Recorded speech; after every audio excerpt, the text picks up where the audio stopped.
Bonjour à toutes et à tous et bienvenue dans ce nouveau tutoriel. Alors désolé pour la lumière, hein, mais le sujet c'est pas forcément moi, il fait un peu sombre aujourd'hui, il y a de la pluie dehors, et puis j'ai pas mis dans, dans mon déplacement professionnel, j'ai pas pris de lumière d'ambiance, donc c'est pas grave. Le but c'est pas de me voir moi, c'est de voir le code. Et donc ce tutoriel, ça va être un tutoriel qui va être sur l'utilisation du Canvas, pour récupérer une signature et faire en sorte que de l'envoyer à notre serveur et que ce serveur donc la traite et la sauvegarde sous forme d'image. Voilà, donc ça c'est globalement le résumé de ce qu'on va faire aujourd'hui. Donc comme d'habitude, hein, on va avoir le setup donc de notre projet. Donc j'ai un fichier HTML que je n'ai pas encore commencé, j'ai un fichier PHP qui va faire le traitement, j'ai le fichier style.css pour le CSS, script.js pour le JS, et on va démarrer. Donc ce que je vais faire également, c'est que je vais penser aussi dans mon terminal à démarrer mon serveur PHP, comme ça je ne vais pas avoir de problème. Donc PHP-s localhost 2.8000. Voilà, c'est j'ai mis localhost. Hop, donc c'est pas localhost, hein, c'est localhost forcément. Donc j'ai mon localhost 8000 qui va démarrer. On va suivre le lien. Voilà. Donc voilà. Donc pour l'instant j'ai une page blanche, ce qui est normal. Ma page HTML, c'est simple, hein, elle va être sur la base d'une page HTML classique, donc on va la mettre en français, on va faire ici, on va l'appeler signature. Voilà, je vais mettre mon link avec donc le dossier CSS style, je vais mettre une balise de script. On va voir ensemble qu'il va en falloir une autre, je vais en suggérer une autre. Et donc ici au niveau de notre page, je vais faire une balise canvas. Dans cette balise canvas, donc je vais lui mettre un ID signature. Hop, tiens, je vais mettre un S minuscule.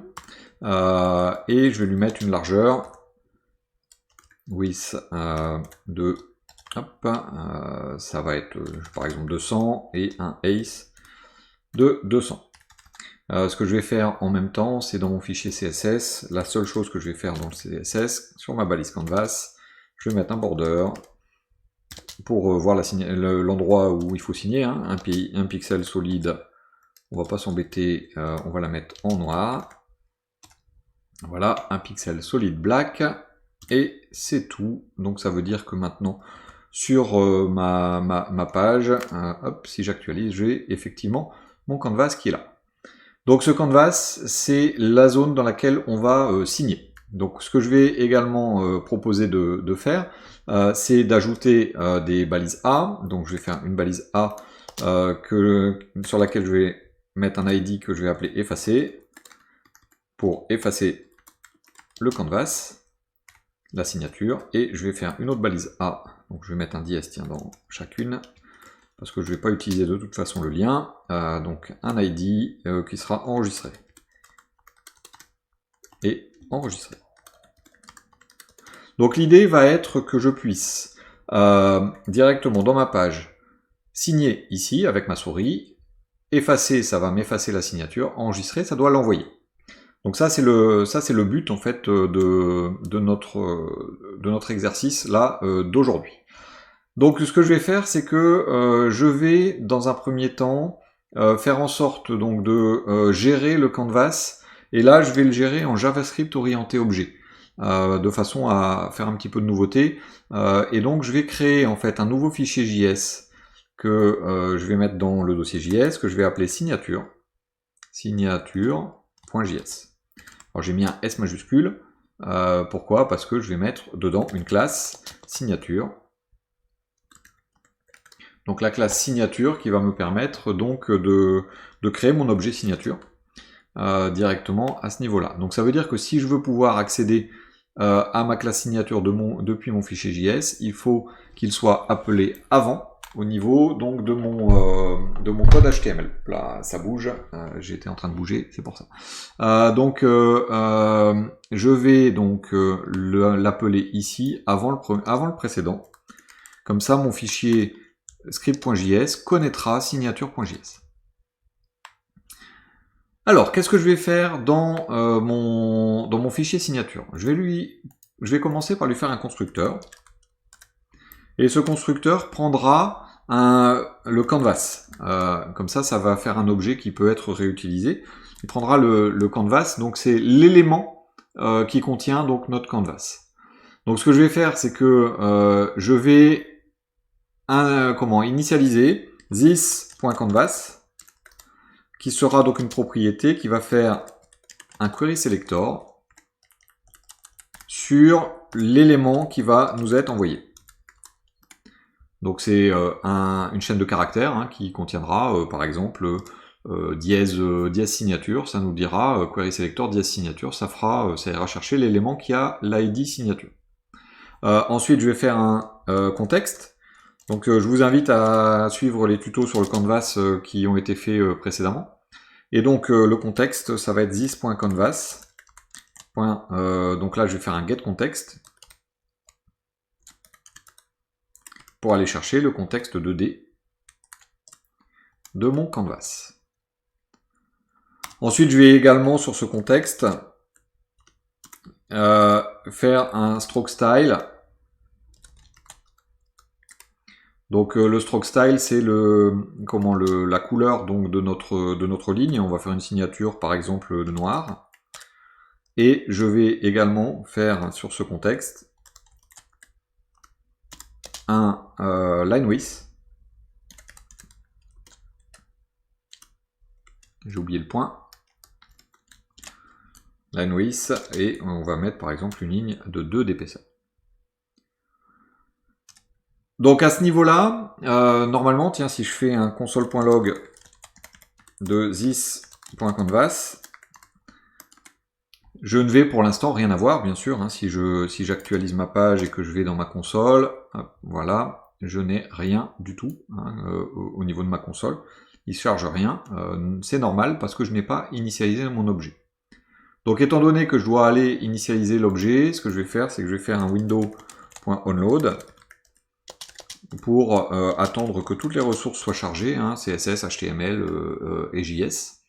Et sur ce window.onload, ce que je vais faire, c'est que je vais faire un, par exemple, let canvas égale new signature, c'est mon objet, et je vais lui passer dièse et signature, qui est mon objet qui contient donc mon élément.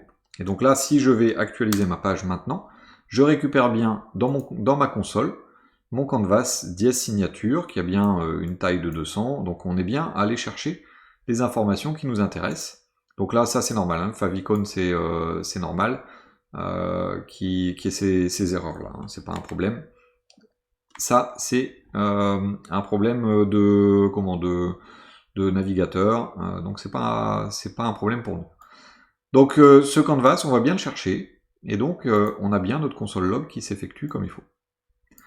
Maintenant, il faut que je capture la signature. Et je vais avoir plusieurs types de manipulations à faire, hein. Je vais pouvoir cliquer et déplacer ma souris. Je vais pouvoir déplacer ma souris sans cliquer. Si je sors, il faudrait que ça s'arrête, et ainsi de suite. Donc ce que je vais faire, c'est que je vais également déclarer, alors je vais la mettre en premier, je vais déclarer une propriété qui s'appelle sign. Je l'appelle brouette, hein, peu importe. Et je vais la mettre à false. Ça veut dire que je ne suis pas en train de signer. Dès lors que je vais commencer à signer, je vais la passer à true. Donc quand est-ce qu'on commence à signer? Eh bien on commence à signer quand sur notre canvas, on va ajouter un écouteur d'événements. Hop là. On va ajouter un événement, un écouteur d'événements qui s'appelle mouse down. Mouse down, c'est quand je commence à signer. Quand je clique en fait sur mon bouton de souris. Je vais récupérer l'événement. Et sur cet événement, je vais faire des choses. Ce que je vais faire, c'est que déjà, je vais vérifier. Est-ce que... enfin, je vais pas vérifier, pardon. Je vais dire que je suis en train de commencer à signer. Donc ça va être this.sign égale true. Là, je signe.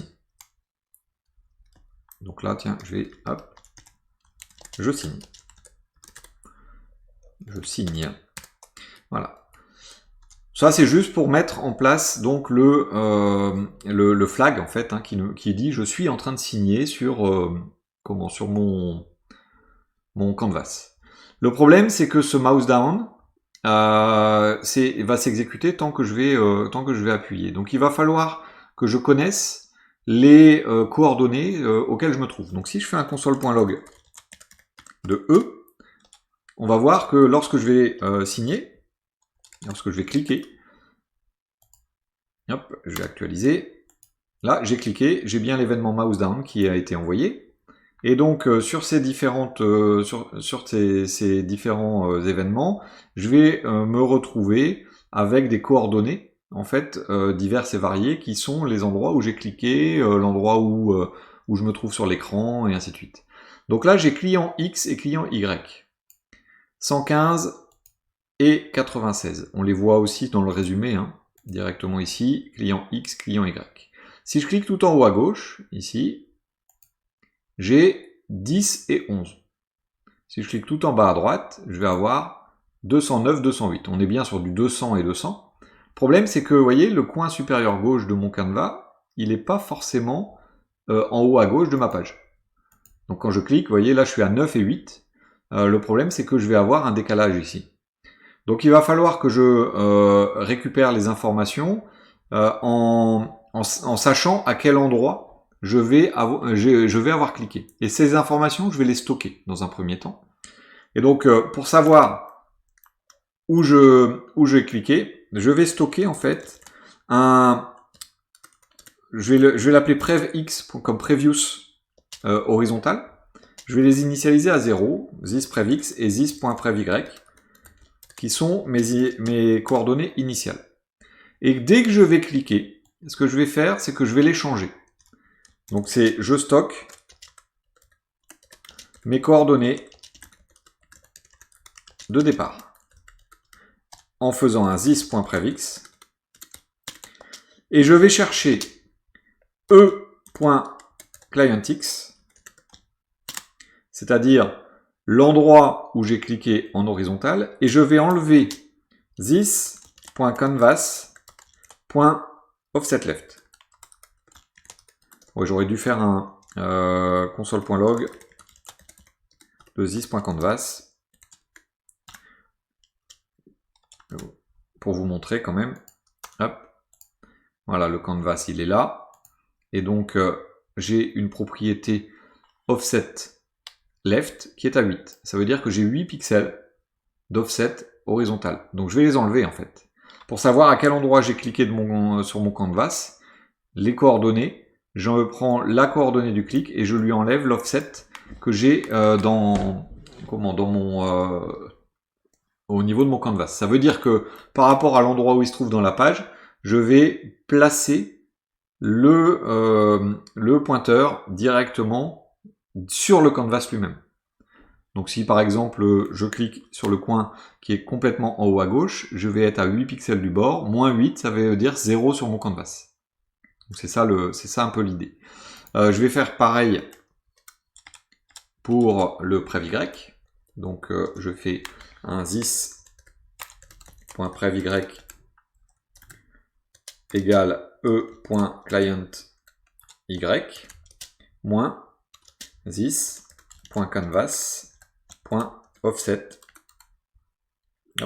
offset top pour savoir en Y à quel offset je me trouve au niveau donc de mon sur mon canvas. Donc dès que j'ai cliqué, je place ces informations là et donc je vais faire un console.log de this et vous allez voir qu'on va avoir les informations directement qui vont apparaître. J'ai mon objet et donc je vois prevx 83 53. Donc si je suis ici en haut à gauche, hein, je ne vais pas être tout pile, mais je suis à 1 pixel de la gauche et 0 du haut. Et là, je vais être à 200, 200, en théorie, à peu près, hein, de mon canevas. Voilà, pile. Voilà, 200, 200. Je suis donc à 200, 200. Je suis bien dans le coin inférieur gauche de mon canevas. Donc ça, c'est comment faire en sorte de récupérer la coordonnée sur laquelle on a cliqué. Dès que je clique, je vais avoir les coordonnées qui m'intéressent. Maintenant, ce que je vais devoir faire, c'est surveiller le mouvement de souris. Donc le mouvement de souris, c'est un event listener. Alors je vais copier ça comme ça m'évitera de tout retaper. Et donc l'event listener, c'est mouse move pour dire je déplace ma souris. Donc là, dans un premier temps, ce que je vais faire, c'est que je vais récupérer les coordonnées, les nouvelles coordonnées suite au mouvement de souris. Mais je ne vais les récupérer que si effectivement je signe. Donc là, ce que je vais faire, c'est si je signe. Parce que je peux déplacer la souris sur le canevas sans pour autant signer. Donc je vais vérifier si this.sign, hop, j'ai pas besoin du égal true parce que ça c'est induit, hein. This.sign, s'il est true, on rentre dedans.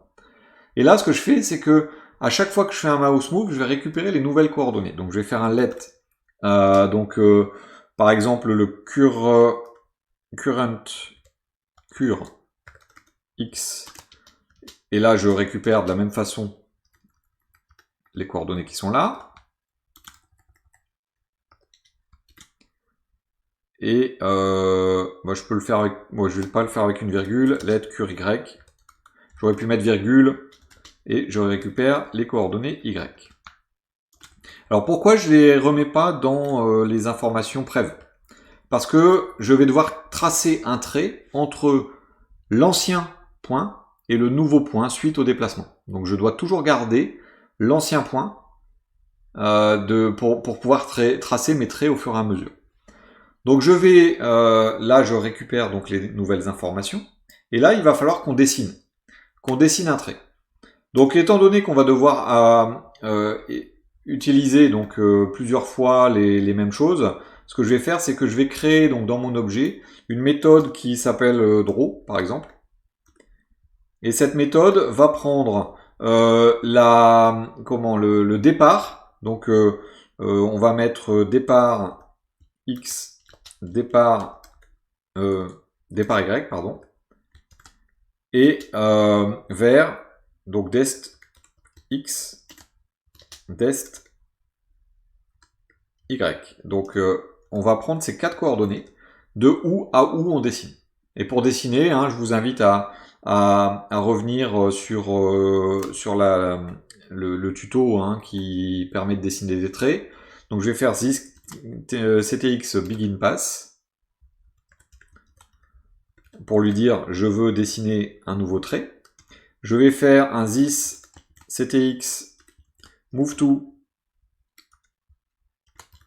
et je vais aller du départ x, départ y. Donc ça c'est pour aller placer mon crayon. Ensuite je vais faire un this ctx line to pour dessiner un trait. Donc on démarre du départ, on va à la destination, dest x, dest y. Et on fait un close pass pour dire j'arrête de dessiner. Et enfin this ctx et donc là c'est stroke pour faire un trait. Donc on démarre le chemin aux coordonnées de départ et on dessine jusqu'aux coordonnées de destination, puis on ferme le chemin, on s'arrête. Et donc si je veux appeler ça, eh bien je vais faire ici this.draw, puisque c'est ma fonction. Et ce this.draw, je vais faire de this.prevx, la version, donc le point précédent, vers this.prev.y, pardon, donc c'est les points de départ, et vers cure x et cure y. Donc on lui dit dessine un dessin, dessine un trait des 2 points qui étaient mémorisés précédemment vers les 2 points qui viennent d'être cliqués, enfin sur lesquels on vient de se trouver. Et là, si je fais ensuite, il faut que je sauvegarde les nouvelles coordonnées comme anciennes pour que le trait puisse ensuite suivre. Et donc là, je vais faire this.prevx égale cure x, this.prev y égale cure y. Donc là, si je retourne sur ma page, je peux dessiner. Et je peux, comme ça, tout le temps dessiner. Sauf que là, j'ai lâché le bouton de souris et je continue à dessiner. Pourquoi? Parce que je lui ai pas dit, bon, bah, quand j'ai fini ou quand je sors, vous voyez, je lui ai pas dit arrête-toi. Donc maintenant, il y a un autre événement à gérer, c'est le fait de relâcher la souris. Hop. Et donc pour relâcher la souris, je vais recoller, hein, non, j'avais copié déjà, je vais recoller ça en dessous, je vais faire encore un écouteur. Tous ces écouteurs sont mis au moment où on initialise la page. Mouse up quand je relâche. Et donc là, quand je relâche, là c'est assez simple, je relâche la souris, et bien je fais this.sign égale false. Et donc là, ça veut dire que maintenant, si j'actualise, je dessine, je lâche la souris, je peux la bouger, je redessine, je lâche, je redessine, vous voyez, sans problème. Mais là, si je sors, donc hop, donc là je lâche, hein, si je sors et que je reviens, vous voyez, ça dessine quand même. Donc là, il faudrait éviter ce genre de choses. Donc là, c'est encore une fois le même principe. On va remettre encore un écouteur et on va lui dire mouse out. Sur le mouse out. Alors j'aurais pas forcément besoin de mettre le E d'ailleurs. Hein, le E, je ne l'utilise pas sur cela. Là, je l'utilise hein, sur les deux, mais sur cela, je l'utilise pas. Donc ça veut dire que maintenant, avec mouse out, si je réactualise, je dessine, je sors, je reviens, ça s'est arrêté. Je dessine, je lâche, ça s'arrête. Maintenant, si on veut effacer, le bouton effacer ici. Donc là, je vais prévoir une méthode qui s'appelle effacer. Et qu'est-ce que ça va faire? Eh bien, je vais faire un this.ctx, et donc c'est clear rect. Donc on efface le rectangle. Et donc on va partir d'un rectangle de 0, 0 à thisCanvas.width. Hop là, j'ai oublié une virgule. Donc 0, 0 c'est le coin supérieur gauche. Et thisCanvas.width, thisCanvas height, eh bien c'est la hauteur. Donc c'est le coin inférieur droit, largeur hauteur, et donc ça me permet directement ici d'effacer mon rectangle. Alors ça, il faut réussir à l'appeler. Donc pour réussir à l'appeler, il va falloir qu'on écoute au niveau de notre JS ici, notre lien effacé. Donc je vais faire un document query selector, je vais aller chercher dièse effacé, donc c'est l'ID effacé, et je vais ajouter un event listener sur clic qui va m'ouvrir, hop, avec la virgule, j'allais l'oublier encore une fois, on va récupérer l'événement et on va faire un e.preventDefault pour dire surtout tu suis pas le lien, bon bien, même si j'ai mis un dièse. Et là ce que je vais faire, c'est que je vais effacer mon canvas, donc je vais prendre la variable canvas qui est déclarée juste au-dessus et je vais utiliser effacer la méthode. Et donc là, si je vais réactualiser ma page, je dessine, ça marche, je fais effacer, ça me l'efface, et je peux recommencer. Donc ça fonctionne également. Maintenant, il va falloir qu'on voit pour envoyer. Alors là, ce que je vais faire, c'est que je vais vouloir envoyer l'image de mon canvas, vers ma page PHP pour le stocker sous forme d'image.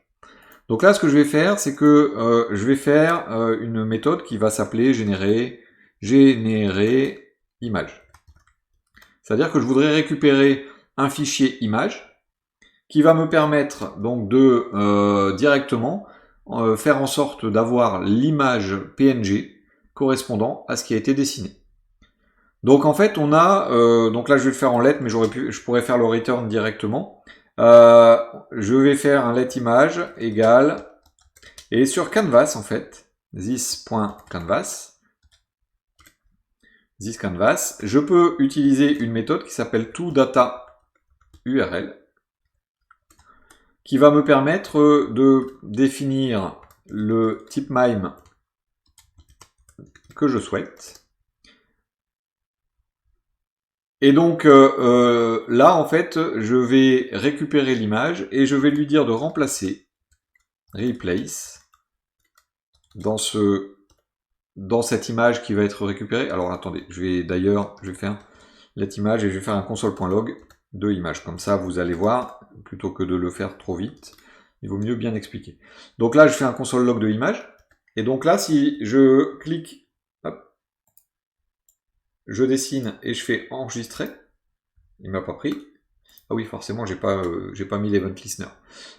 J'ai pas mis l'écouteur d'événement, donc je vais reprendre ceci. Autant pour moi. Donc je vais faire dièse enregistré hein, cette fois-ci.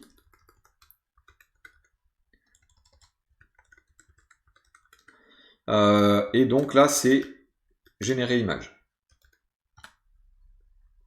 Voilà. Donc là, je réactualise, je dessine et je fais enregistrer. Et donc là, vous voyez, j'ai récupéré les données de l'image que je viens de dessiner. Donc c'est du base 64. Et donc là, ce que je vais faire, c'est que cette image, je voudrais la récupérer sous forme de fichier et l'envoyer en stream directement vers mon PHP. Donc là, on a plein de solutions. Hein. Moi, je vais quand même nettoyer, je vais enlever le image PNG et je vais le remplacer par image OctStream. C'est pour pouvoir l'envoyer en stream. C'est pas forcément utile, mais personnellement, je préfère le faire. Donc là, ce que je vais faire, c'est que ici, je vais faire un replace. Je vais lui dire trouve-moi image PNG pour changer le MIME hein, et je le remplace par image / octet-stream. Donc ça vous permettra éventuellement, si vous le souhaitez, en ayant fait ça, par exemple, de faire un location.href égale image. Ça devrait fonctionner comme ça, je vais vérifier quand même, je le fais à l'arrache là, mais ça devrait marcher si je fais comme ça, voilà. Et on a la possibilité donc directement d'ouvrir le fichier. Donc si je fais parcourir et que je vais chercher, hop, je vais aller chercher, non je peux pas aller chercher le programme autrement.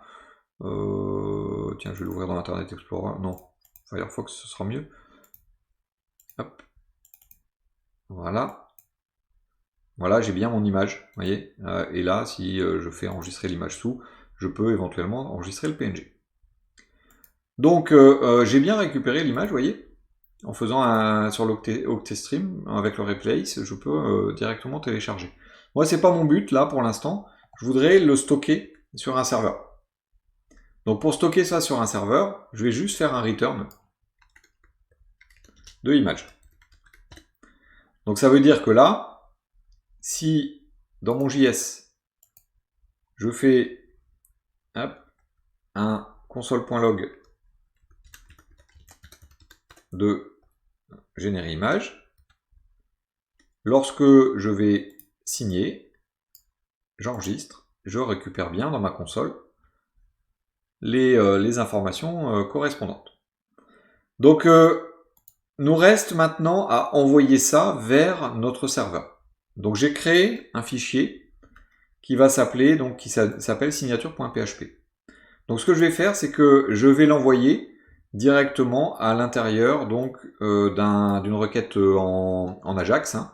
Et donc là, ce que je vais faire, je vais préparer mes données, let data égale, et je vais faire un objet que je vais appeler image de point et je vais faire un canvas.générer image qui va me permettre de récupérer donc dans mon objet JavaScript l'image elle-même. Ensuite, ce que je vais faire un fetch qui va me renvoyer vers signature.php et dans ce fetch, en fait, je vais lui passer différentes informations. La première information, c'est la méthode. Je vais m'envoyer par méthode post. Et la deuxième information que je vais passer, c'est les données du message avec un JSON stringify de data. Ensuite, vu que c'est un fetch, c'est une promesse, donc je mets un zen. Alors, je ne vais pas gérer tout sur les promesses, hein, je vous invite à récupérer toutes les informations qui vous intéressent. Et par exemple, réponse. Hop. Et je vais faire ensuite un console.log de réponse. Juste pour voir ce qui m'est répondu. Donc au niveau JS, voilà ce que je vais faire. Je vais donc envoyer les informations directement à mon fichier PHP. Donc ça veut dire que là, dès que je vais signer, hop là, signer et faire enregistrer, tiens, voilà, et faire enregistrer, vous voyez, il me fait un post. Donc il me fait un post et donc dans ma réponse, j'ai un 200, c'est un OK, j'ai pas de de données qui me sont renvoyées, hein, et si je regarde d'ailleurs la réponse, elle est vide. Donc j'ai pas répondu, normal, hein, mon fichier, à l'heure actuelle, mon fichier PHP ne fait pas grand chose, si ce n'est rien. Donc là je vais faire du PHP, et je vais traiter mes informations donc, de réception. Donc là je vais déjà vérifier la méthode, if $server. Donc hop, request méthode est égal, je vais mettre triple égal, ça va faire plaisir à Kev, post. Voilà. Si la méthode de la requête c'est post, bon je vous passe toute la vérification de données et autres, hein. Là on fait vraiment la gestion de la signature. Donc là je vais faire donc dans data, je vais récupérer en JSON decode les données qui m'ont été envoyées, et donc c'est un file get, puisqu'on n'est pas en forme data, file get contents, et c'est un php de // input. Donc là je récupère les informations, hein. Donc si je fais un vardump de $data et que je mets un die. Moi, j'ai même pas besoin du die d'ailleurs, je sais pas pourquoi je le fais. Si j'enregistre, voilà, boum, j'ai effectivement ici comme réponse, c'est bien ce que j'ai reçu, hein. On a bien image et le data image qui est là. Donc ça veut dire que j'ai bien reçu les données. Une fois que vous avez fait ça, ce qu'il faut, c'est nettoyer ces données pour en faire un fichier. Donc là, ce que je vais utiliser une fonction PHP qui s'appelle list, qui vous permet de séparer en fait de préparer différentes variables. Donc là, je vais faire une variable qui s'appelle type et une variable qui s'appelle data. Et je vais en fait, pour les alimenter, je vais faire un explode. Un explode de ah oui tiens, j'ai pas fait le JSON decode, je vais le mettre en objet, donc je vais mettre ici false. Comme ça j'aurai un objet plutôt qu'un tableau. Donc le explode, je vais le faire sur le point virgule. Alors pourquoi le point virgule? Simplement parce que si vous regardez dans la réponse ici, on a data image octstream point virgule. Donc je voudrais mettre data image octstream dans type, et le reste, après le point virgule, je voudrais utiliser ça pour les données de l'image. Donc sur le point virgule, et je vais lui passer $data flèche image. Alors plutôt que de mettre data là et data là, je vais faire ici données, tiens, pour que vous voyez la différence. Donc là, je crée une variable qui s'appelle type et une variable qui s'appelle data. Donc là, si je fais un vardump de $type et un vardump de $data, je vais avoir deux informations. La première, hop, voilà, je refais enregistrer. Voilà, ça m'a fait un nouveau post. Et donc j'ai un premier type, donc c'est data image OxyStream, et une autre partie qui est base 64, virgule, et les informations de l'image. Là, je vais encore devoir démonter parce que là, j'ai encore une virgule. J'ai base 64, virgule. Donc, ce que je vais faire maintenant, c'est que je vais faire un list dans lequel je vais rien mettre en première variable et je vais mettre $image, par exemple, en deuxième. Et cette fois-ci, je vais faire un explode encore donc sur la virgule, parce que j'ai base 64, virgule, de $data. Et donc là, si je fais un var dump de $image, cette fois-ci, hop, je vais la changer. Boum.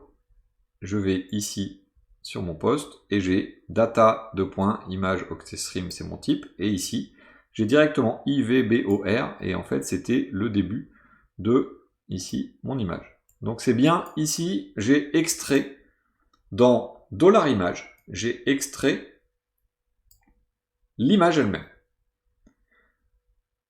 Maintenant, c'est là où ça se corse. C'est l'image, je dois la stocker sur le disque. Enfin, ça se corse, pas tant que ça. Hein. Je vais décoder, en fait, c'est du base 64, donc je vais le décoder. Donc, image décodée égale base 64 décode de $image. Donc ça va me générer un fichier. Fichier type image. Là, en l'occurrence, ce sera du PNG. Ensuite, ce que je vais faire, c'est que je vais donner un nom à mon fichier. Fichier. CH. Ce fichier, je vais lui donner un MD5 Unique ID. Juste histoire de. Point. Donc là, je vais y ajouter .png. Donc ça, c'est pour générer mon fichier image. Et donc, ce qu'il me reste à faire, c'est file put contents vers, donc là, je prends mon dossier courant, par exemple, hein, je lui concatène, alors je vais mettre des guillemets doubles, slash image, c'est mon dossier, slash $fichier, de cette façon. Alors, pourquoi il crie? Qu'est-ce que j'ai? Oh oui, pardon, il faut virgule $image décodée, c'est mieux de lui passer le nom du fichier, le fichier qu'il faut stocker. Et donc maintenant, si j'efface, tiens, hop, je vais mettre, tiens, je vais faire un B, c'est moche, mais c'est un B, j'enregistre, ça m'a répondu vide pour l'instant, et ça m'a créé, ou pas, une image avec un B dedans. Donc c'est un PNG, hein, donc il y a la transparence, mais j'ai effectivement récupéré sous forme de fichier la signature qui a été faite. Donc là, en l'occurrence, le file put contents, si je peux éventuellement vérifier hein, s'il a fonctionné. Donc il retourne un entier ou false. Hein. False, c'est si jamais ça marche pas. Et donc je peux éventuellement faire ici if file put contents. Là, dans ce cas-là, return. C'est pas return, pardon, c'est echo. Hop, succès. Normalement, on retourne une réponse, hein, et ainsi de suite. Mais c'est juste pour montrer. Et echo. Echo, hop, échec. Voilà. Et donc, si jamais le fichier ne s'écrit pas, on aura échec. Donc là, si je refais enregistrer, hop, il me l'a pris ou il ne me l'a pas pris? Oui, ici. Donc la réponse, c'est bien succès. Et je vais avoir un deuxième fichier, là, avec le même dessin.